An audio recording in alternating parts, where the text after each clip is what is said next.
عالمی سطح پر پیٹرولیم مصنوعات کی قیمتوں میں بڑی کمی ہوئی ہے، جس کی وجہ سے پاکستان میں بھی پیٹرولیم مصنوعات کی قیمتوں میں کمی کا امکان ہے۔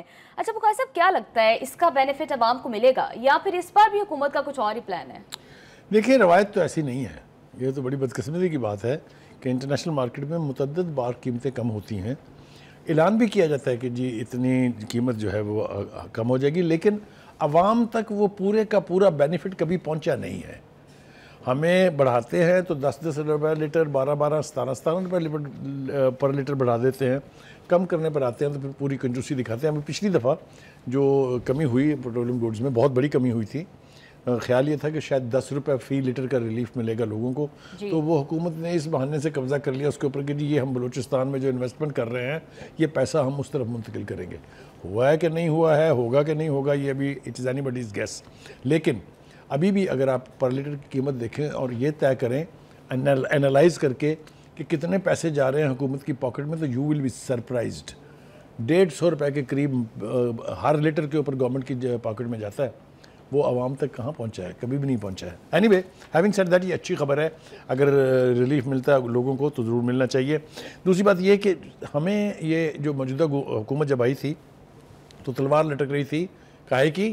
بینکرپسی کی، ڈیفالٹر سٹیٹ، ہونے والا ڈیفالٹ۔ بلکہ مجھے یاد ہے کچھ ہمارے دوست جو پی ٹی آئی کے ہیں انہوں نے تو کہا تھا ڈیفالٹ ہو گیا، ڈیفالٹ ہو چکا ہے۔ تو وہ اللہ کا شکر یہ ہے کہ اب یہ انٹرنیشنلی ریکگنائز کیا جا رہا ہے کہ we are far away from that situation.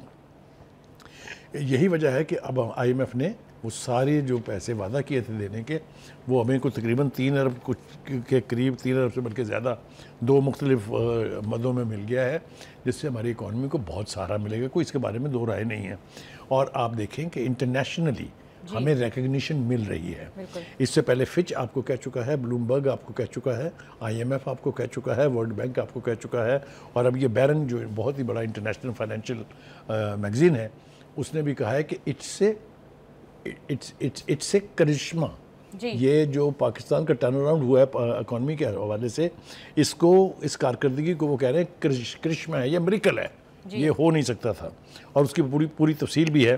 اسی طرح سے سینڈ گلاس کہا ہے کہ اگر سرمایہ کاروں نے پاکستان میں توجہ نے دی تو پچھتائیں گے۔ ہاں، نہیں مطلب یہ کہ اٹس این اپرچونٹی ناؤ۔ اسی طرح سے سینڈ گلاس کیپٹل مینجمنٹ کے سرمایہ کاری کے شعبے کے سربراہ ہیں جینا لوز وسکی، انہوں نے تبصرہ کرتے ہوئے کہا کہ Pakistan is a good story.